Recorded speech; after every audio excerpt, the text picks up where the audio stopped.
O Rawi anak, buti naman at nandyan ka na. Ang pagod na pagod ka sa paglalaro mo ah. O sige na, magpahinga ka muna dun anak at maghahain na ako ng pagkain natin.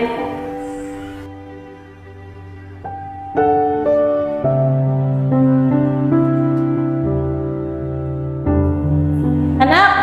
Anak, tignan mo to. Binili kong dress, maganda ba?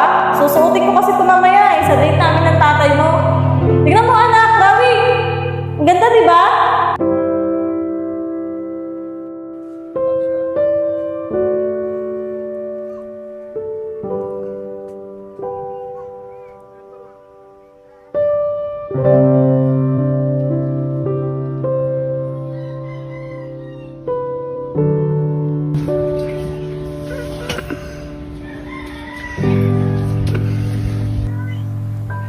Nay, bakit po?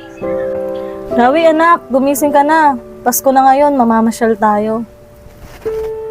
Oo nga pala, Pasko pala ngayon. Talaga po, Nay, mamasyal po tayo ngayon. Nay, hintayin niyo po ako dyan. Magpapalis lang po ako ng damit.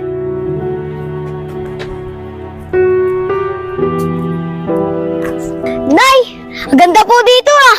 Tignan niyo po yung kalabaw